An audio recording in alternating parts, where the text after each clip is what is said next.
France Inter.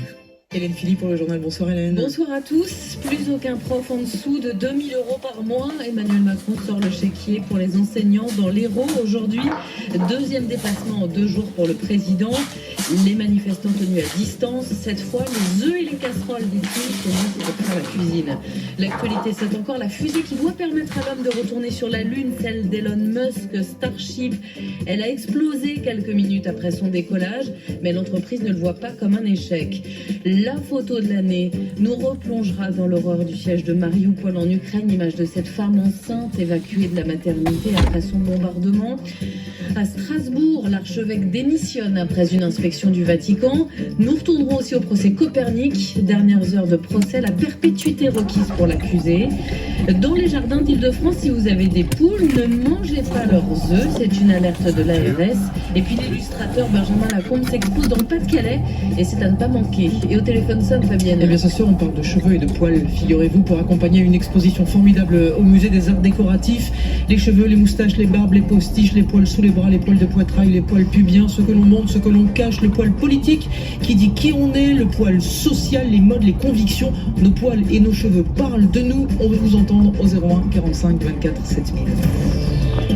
France Inter. L'entreprise d'apaisement d'Emmanuel Macron est donc passée par les enseignants aujourd'hui.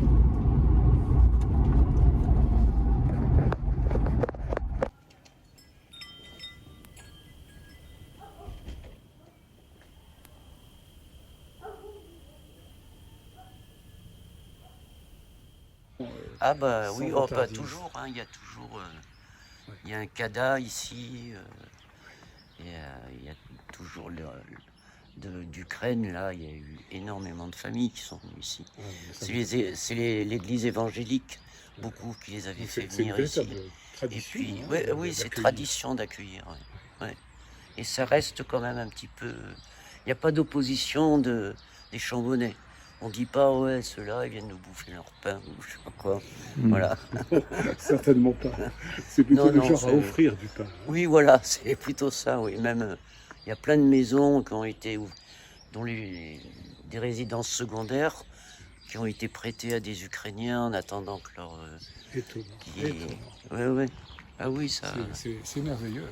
Ça n'a pas changé. Non, ça n'a pas changé. Ouais.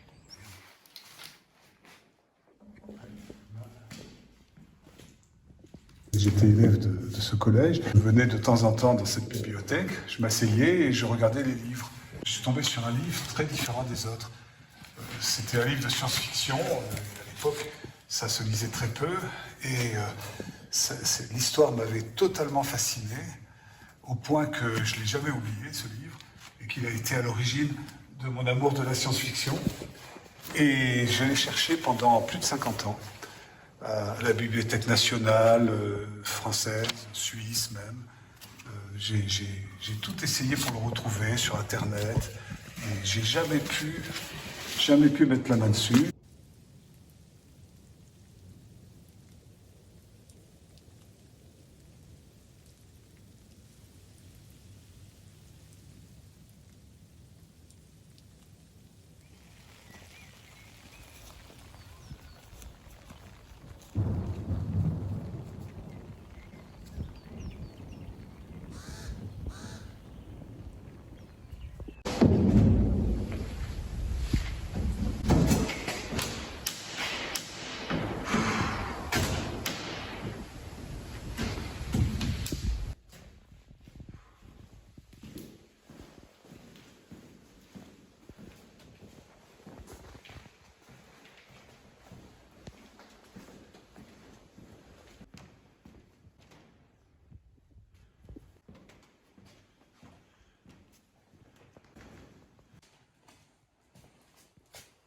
Arrondi, oui. C'est ça, c'est le gymnase. C'est le gymnase et là, c'est l'école, je crois. Voilà, ça d'accord. Hein.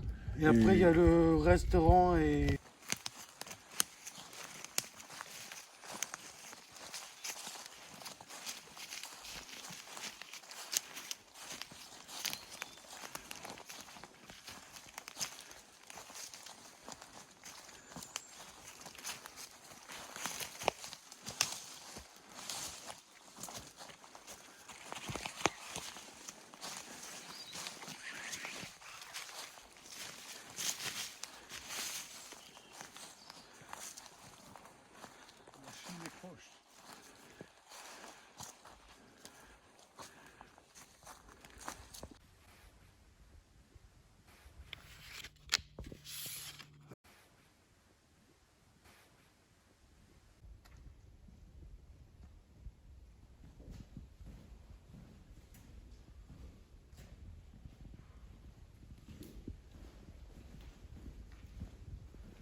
Là, il y a des bouquins.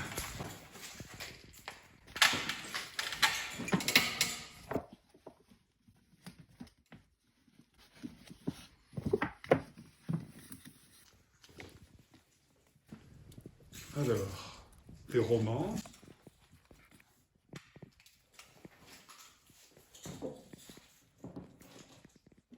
Tant que c'est des romans, ça m'intéresse. Bon, ça c'est trop récent. Je cherche un vieux livre en fait. Un très vieux livre.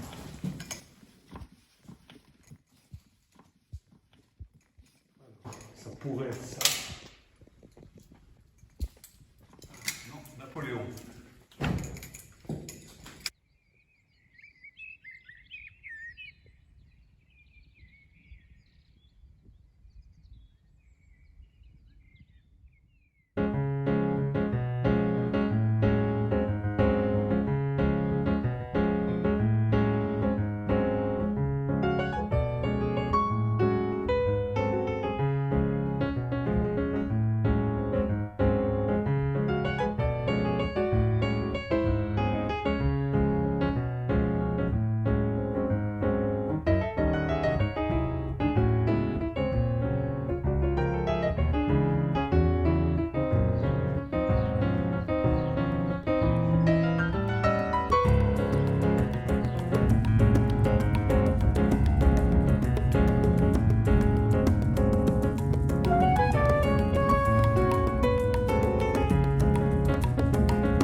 Bonjour.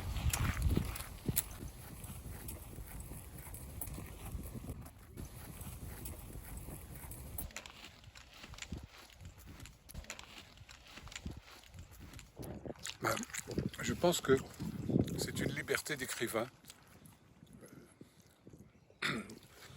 qu'a utilisé Jules Romain, puisque il y a quand même à Issoire, bon, la destruction d'Issoire, c'est la statue sur la place, mais elle vient le jour suivant du rue d'Ambert, où justement de l'histoire de la caserne.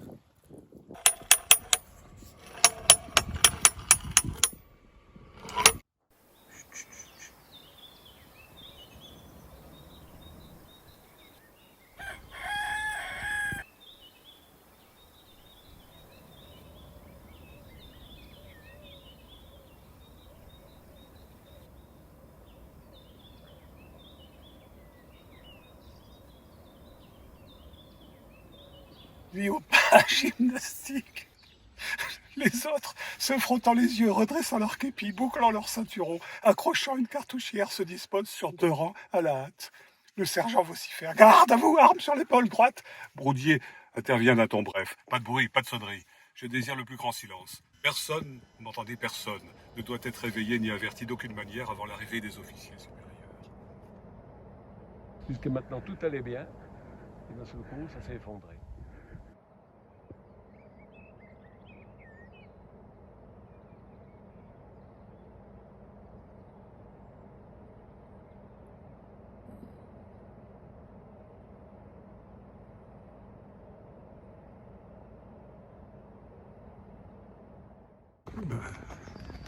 Bah écoute, franchement, Ambert, c'est pas mal. C'est presque joli, c'est calme, et on n'est pas mal du tout ici. Ah ouais. Hein? Je crois que Jules Romain a été un peu excessif dans ses critiques. Un peu sévère. Un peu sévère. Je crois qu'il y avait un phénomène de jalousie entre 2 villages. Son village natal et Ambert et Issoire.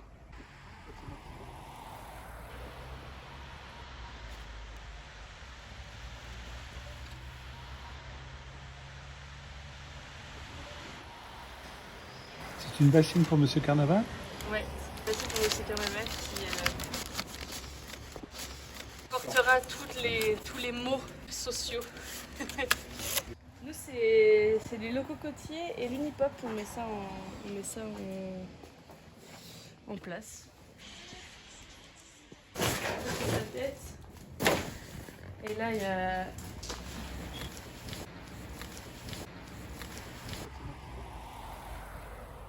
Zambert, c'était un village pas du tout comme maintenant, hein, avec des bourgeois confits dans leur médiocrité, puis des bâtiments moches. Maintenant, c'est totalement différent. Hein. Ça justifierait plus la critique de Jules Romain. Tu crois pas?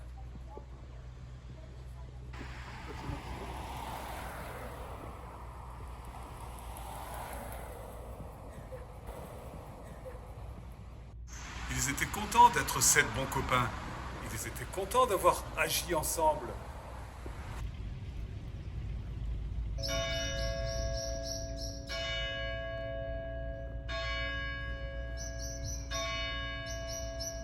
Parce qu'il y a eu des incidents au sein de l'Église. Nous nous voyons contraints de fermer une cathédrale parce qu'il y a eu des incidents à l'intérieur. De quel... Alors, c'est pas précisé. Apparemment des actes de vandalisme. Hein. C'est incroyable. C'est Monseigneur La Tuile. Oui, c'est voilà. Et pourtant, c'est à Issoire que La Tuile avait sévi. Apparemment, il est venu aussi à Ambert. Et il a fait un discours qui s'est mal terminé. Les incidents au sein de l'Église, à mon avis, c'est carrément une orgie genre Issoire. Entre le rite d'Ambert et le rite d'Issoire, je trouve que c'est une confusion intéressante. Parce qu'en fait, il y a un point commun quand même. Hein. Quand Vercingétorix étale son sexe volumineux sur sa cuisse devant des femmes du pays qui sont là réunies sur la place et qui commentent son apparence, c'est à rapprocher de ce qui se passe dans l'Église. Hein. Mais le rite lui-même, je crois que c'est quand même à Ambert, pas à Issoire.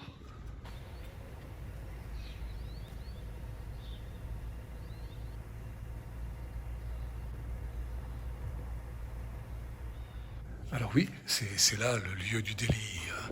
C'est là que le rut d'Issoire s'est déroulé. Et le rut d'Ambert, pourtant, non? Ah non, c'était le rut C'est ma d'Ambert. mémoire qui se trompe. Le rut d'Issoire, en fait. Mmh. Et donc, voilà, on voit la chair. Hein, ouais. Et c'est là que le révérend Père La Tuile est venu faire un discours qui a dégénéré. Et je suis stupéfait des dimensions de cette église, qui n'est pas une église, qui est une cathédrale. Donc en réalité, l'église d'Issoire est une cathédrale. Portable tel. Ouais. Ça devrait le faire. Sergent, qu'on aille me chercher sans retard le colonel et les 2 chefs de bataillon.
Elle n'a jamais vu ça. Ils ne veulent plus travailler, ils embauchent, mais c'est feignant, ça ne fait pas le boulot. Alors maintenant, ils essaient d'abord de les embaucher en CDD renouvelable et après, il part du principe, il finit ses 6 mois la semaine prochaine, il va toucher le chômage, voilà. Mais il travaille que 2 jours par semaine. Hein? Et pourtant, il se plaint. Comment? Il se plaint, hein, en fait. Mais il faut que ce soit, comme il a dit, il faut que ce soit les vieux qui travaillent.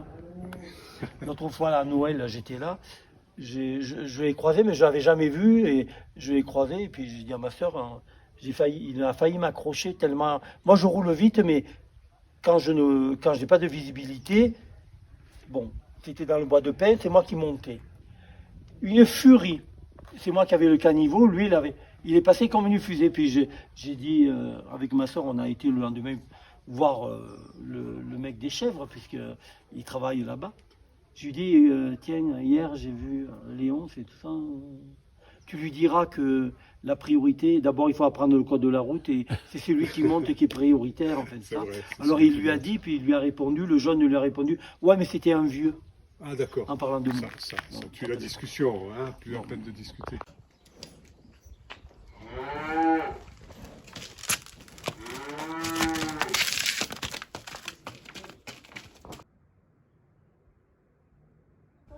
Tout se répète. Eh oui, c'est pas le même. Hein. Non, je pense pas. Hein. Alors, il paraît que tu fais des misères au plate-bande. Hein. C'est pas sérieux, ça. Pourquoi tu creuses des trous partout? Il faisait froid le 15 janvier. Et on avait rien vu. Il y avait une équipe j'avais invité des amis, donc un s'appelait Rossi. Son nom de famille, Rossi, quoi. Ouais. C'est courant, sur moi. C'est le nom de mon beau-frère. Et là, c'est le nom de mon beau-frère. Ah ouais, ces gens s'appellent Rossi. Et on était là-bas en face. Et là, c'est le seul truc qu'ils ont vu, là, lui, là. Et on n'avait pas de bracelet, donc il n'a pas pu le tirer. Il a sorti un cerf. Alors j'ai dit, Tino a sorti un cerf à Rossi. C'était vrai. Tino a sorti un cerf à Rossi. Tino Rossi. Ça faisait Tino Rossi. Il est chef, vous l'appelez Marinella. Oui, Marinella. C'est mon Tino. Bon, moi je crois que je suis facultatif parce que je suis hors caméra. Non, pas du tout. Qu'est-ce qu'il fait, Tino? Ah, mais il a son nom. Est-ce qu'il pousse la chansonnette comme...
Pensando